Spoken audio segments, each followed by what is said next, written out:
Suatu hari yang cerah, seorang gadis cantik bernama Jennifer sedang melakukan perjalanan ke sebuah tempat terpencil. Ia merupakan seorang novelis yang sedang dalam misi menyelesaikan tulisannya. Jadi agar lebih berkonsentrasi, Jennifer menyewa sebuah kabin yang berada di tengah hutan. Jennifer berhenti pada sebuah bangunan untuk mengambil kunci dari sang pemilik kabin yang bernama Earl.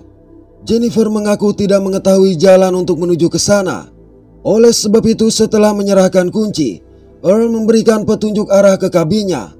Menurut Earl, sejauh beberapa kilometer, kabinnya hanya dikelilingi oleh hutan dan tidak ada seorang pun tinggal di sekitar area itu.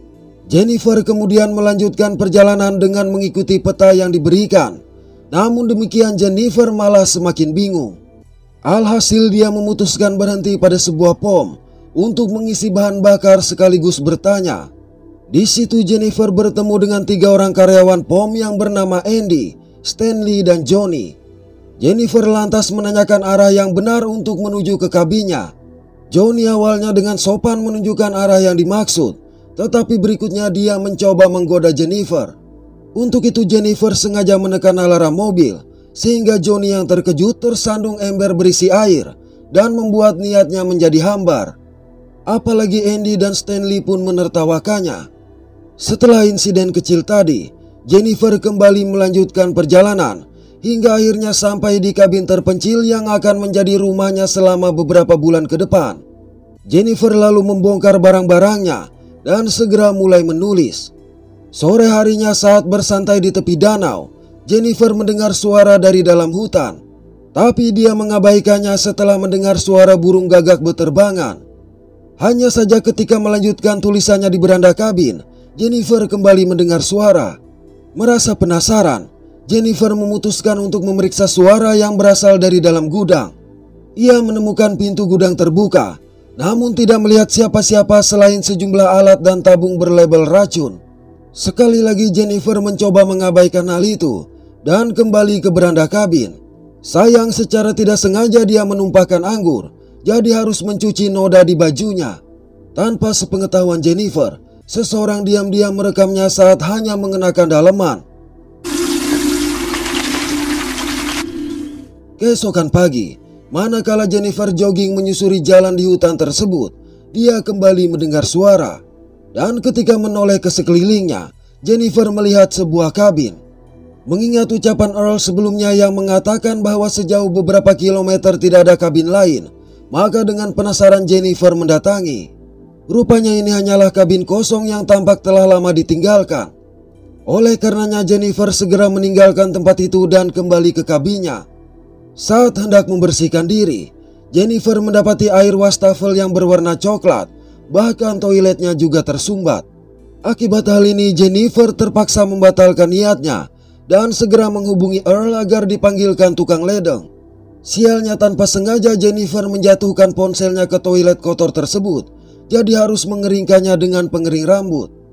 Tak berselang lama seorang tukang ledeng bernama Matthew dikirim untuk memperbaiki ledeng di kabinnya.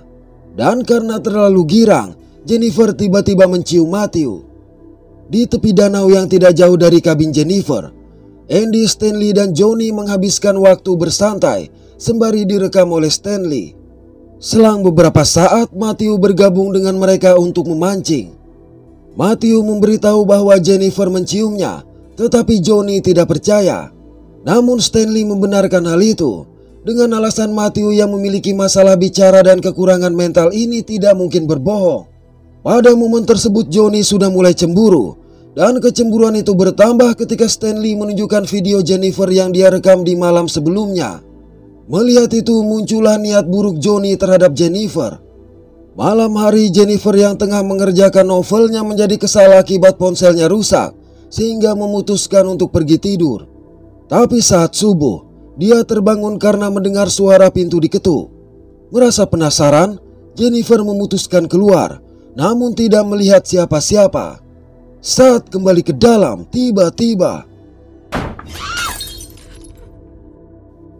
suara benturan kali ini sontak membuat Jennifer terkejut. Dan ketika diperiksa, dia menemukan seekor burung mati di depan pintu, di mana pada waktu yang bersamaan pintu gudang terbuka dengan sendirinya. Untuk itu Jennifer memutuskan menggembok pintu gudang tersebut. Dan begitu kembali ke kabin, Jennifer sangat tersentak melihat foto Johnny, Stanley, dan Andy menjadi wallpaper laptopnya. Sejurus kemudian, ketiga pemuda itu merangsek masuk ke dalam kabin. Melihat mereka, Jennifer mencoba untuk mengusir dan mengaku telah menghubungi polisi. Sayang mereka mengetahui ponsel Jennifer rusak. Johnny bahkan menyeret Matthew masuk ke dalam kabin, kendati dia tampak tidak setuju dengan tindakan mereka. Karena semakin ketakutan, Jennifer memberitahu bahwa pacarnya akan segera tiba, tetapi mereka tahu Jennifer berbohong. Dari situ berbagai pelecehan fisik maupun verbal mereka lakukan terhadap Jennifer. Melihat tindakan rekan-rekannya, Matthew hanya meringkuk di sudut ruangan karena tidak berani membela Jennifer. Sementara Stanley merekam setiap detik tindakan yang mereka lakukan. Ketika Andy hendak melakukan pelecehan tanpa diduga. Setelah memukul lutut Andy dengan botol minuman, Jennifer segera mengambil semprotan merica dan menggunakannya ke mata Stanley, lalu dengan cepat melarikan diri ke hutan. Dalam pelarian tidak sengaja Jennifer bertemu dengan Sheriff dan Earl yang sedang berburu. Sambil terisak, Jennifer menceritakan peristiwa yang dia alami dan memohon bantuan. Setelah Jennifer mendeskripsikan orang-orang yang melecehkannya, Sheriff meminta Earl pulang, sedangkan dia mengawal Jennifer kembali ke kabin untuk menyelidiki. Setibanya di sana, Sheriff langsung menggeledah kabin, tapi tidak menemukan apa-apa selain sejumlah minuman beralkohol, pakaian dalam yang berserakan, serta selinting ganja. Hal ini membuat Sheriff menuduh Jennifer berbohong tentang kejadian itu dan membela para pemuda yang dia kenal sejak kecil. Sheriff kemudian menggeledah tubuh Jennifer yang tidak lebih dari alasan untuk merabanya. Tak berselang lama, Johnny dan teman-temannya pun muncul. Parahnya, Sheriff juga bergabung dengan mereka, bahkan memimpin pelecehan. Jennifer sempat melawan tapi sia-sia. Selanjutnya Johnny melucuti bawahan Jennifer dan memaksa Matthew mengambil giliran pertama. Matthew awalnya menolak, namun melihat mereka menyiksa Jennifer, akhirnya Matthew setuju. Dikala Matthew memaksakan diri, Sheriff, Andy, dan Johnny memegangi Jennifer, sedangkan Stanley terus merekam tindakan bejat mereka. Di tengah aktivitas ini, Sheriff bahkan menerima panggilan telepon dari putrinya yang masih kecil. Hello, Angel. My daddy's on the call. Daddy's real busy. You tell Mom I'm running late. Setelah puas, Matthew mendadak muntah. Saat mereka sibuk mengurusi Matthew, Jennifer menggunakan kesempatan itu untuk melarikan diri ke hutan. Malang begitu dia masuk lebih jauh ke dalam hutan, ternyata Sheriff dan para pemuda sudah menunggunya. Di sini siksaan yang lebih kejam akhirnya Jennifer dapatkan, di mana Andy membenamkan kepalanya berkali-kali ke dalam genangan air. Selesai itu, Sheriff pun mengambil giliran kedua dan tidak peduli akan Jennifer yang memohon untuk dikasihani. Orang-orang itu kemudian secara bergiliran menggagahi Jennifer hingga dia pingsan akibat kesakitan. Setelah semua siksaan yang dialaminya, Jennifer pun siuman.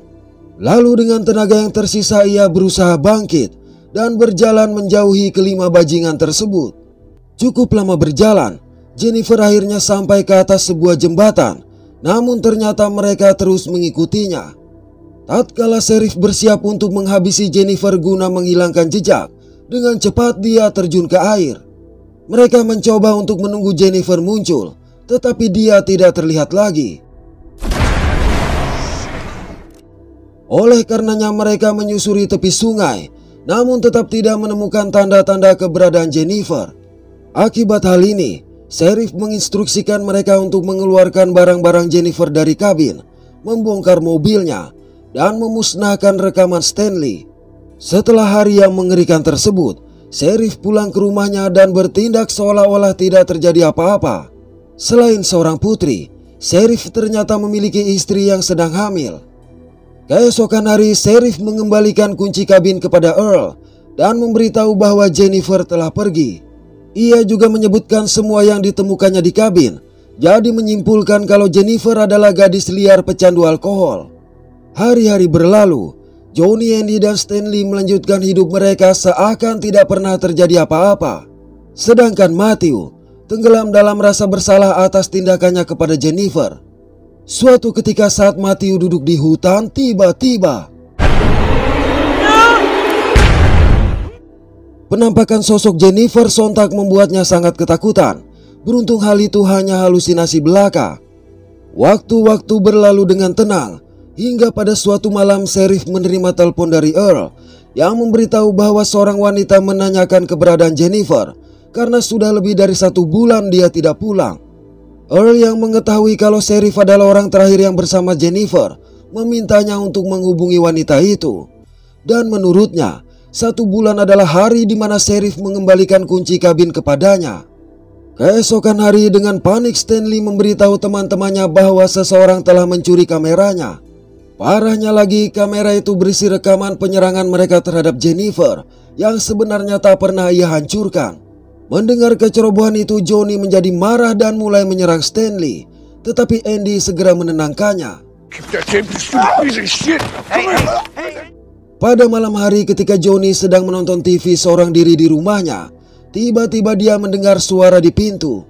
Dan saat diperiksa, Johnny menemukan seekor burung yang sudah mati. Awalnya Johnny tidak menaruh curiga dan langsung menendang tubuh burung tersebut. Namun manakala suara itu kembali terdengar, di mana burung tadi juga kembali ke tempat semula, maka Johnny memutuskan mengambil senjata, tetapi tetap saja dia tidak melihat siapa-siapa. Akibat suara lagi-lagi terdengar, maka dengan kesal Johnny keluar dan menemukan salah satu sendal milik Jennifer.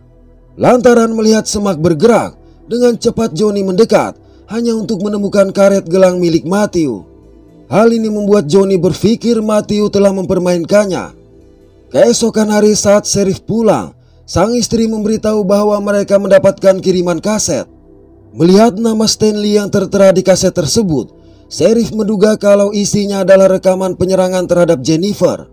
Beruntung mereka tidak memiliki alat untuk memutar rekaman itu di rumah. Oleh karenanya Sheriff bergegas pergi ke rumah Johnny dan dengan marah mengkonfrontasi Stanley yang dia anggap membuat lelucon tidak lucu.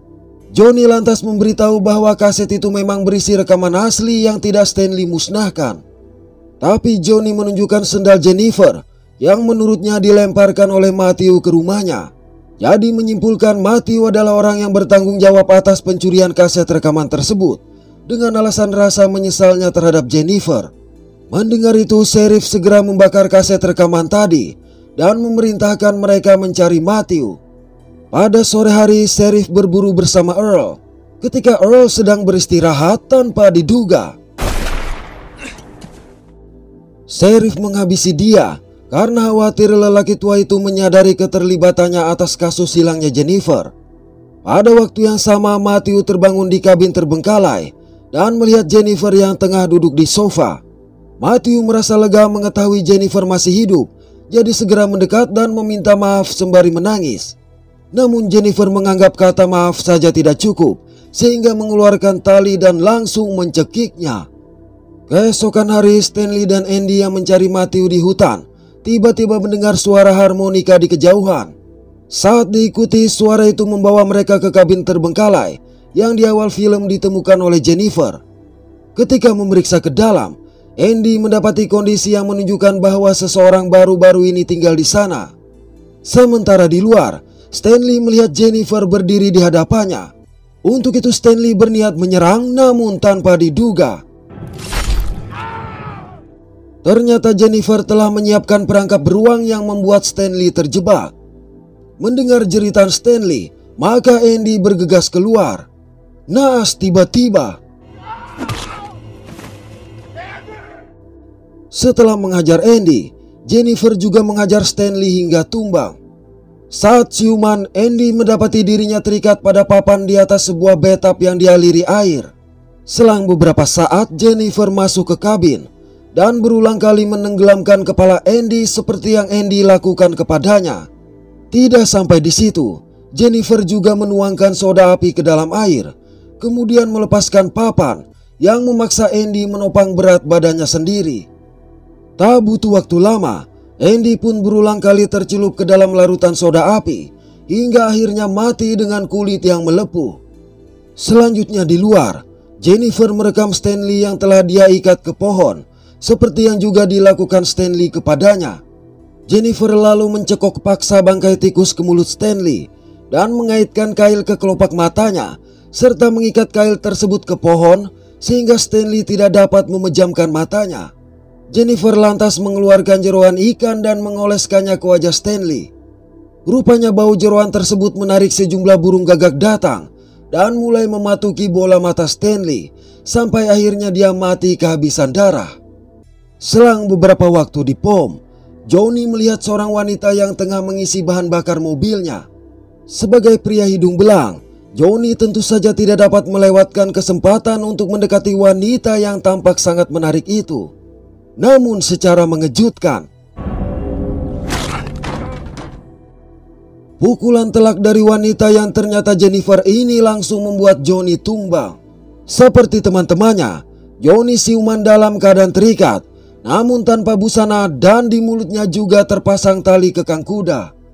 Jennifer kemudian mencabut sejumlah gigi Johnny sehingga membuatnya mengompol akibat menahan sakit.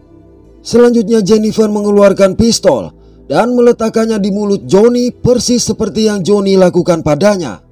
Sayang Johnny malah tertawa sampai Jennifer mengacungkan sebuah gunting rumput dan memotong Johnny kecilnya, lalu memasukkannya ke mulut Johnny.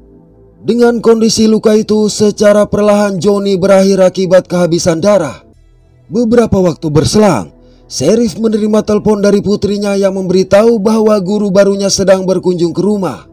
Saat telepon diserahkan, Jennifer yang menyamar sebagai guru ini langsung mengucapkan namanya. Mendengar itu, sontak Sheriff menjadi terkejut dan panik. Oleh karenanya dengan buru-buru Sheriff pulang. Malang begitu sampai di rumah, sang istri memberitahu kalau anak mereka diajak pergi oleh Jennifer. Alhasil dengan semakin panik, Sheriff bergegas pergi ke tempat yang disebutkan oleh istrinya. Sampai di alamat, Sheriff segera memanggil anaknya, tetapi tidak menemukan siapa-siapa. Akibat hal ini dengan frustasi Sheriff kembali ke mobil, namun secara mengejutkan, Jennifer yang ternyata sudah ada di dalam mobil langsung menghajarnya hingga pingsan. Ketika siuman, Sheriff mendapati dirinya terikat di dalam kabin dengan moncong senjata yang masuk ke bagian bawah belakangnya, persis seperti saat dia menodai Jennifer. Jennifer muncul dan meminta Sheriff membayangkan bagaimana jika anak gadisnya mengalami nasib yang sama seperti dirinya. Sembari berbicara, Jennifer juga mendorong laras senjata masuk lebih ke dalam. Jennifer selanjutnya mengaitkan tali ke pelatuk senjata dan mengikat ujung tali ke lengan Matthew yang ternyata masih tidak sadarkan diri. Hal ini memastikan bahwa sedikit saja gerakan yang Matthew lakukan akan mengakibatkan pelatuk tertarik. Sheriff berusaha memohon belas kasihan demi bayinya yang belum lahir, tetapi Jennifer tidak peduli dan memutuskan keluar. Tak lama setelah itu Matthew sadar dan langsung bergerak sebelum Sheriff sempat memperingatkannya. Alhasil pelatuk tertarik dan mengakhiri keduanya sekaligus. Dengan begini balas dendam Jennifer telah selesai, meski tidak dijelaskan bagaimana nasib anak gadis sang Sheriff yang ia culik. Oke, terima kasih sudah menonton sampai pada akhir konten ini. Mohon maaf atas ketidaksempurnaan dari kami. Semoga terhibur dan sehat selalu. Mantap.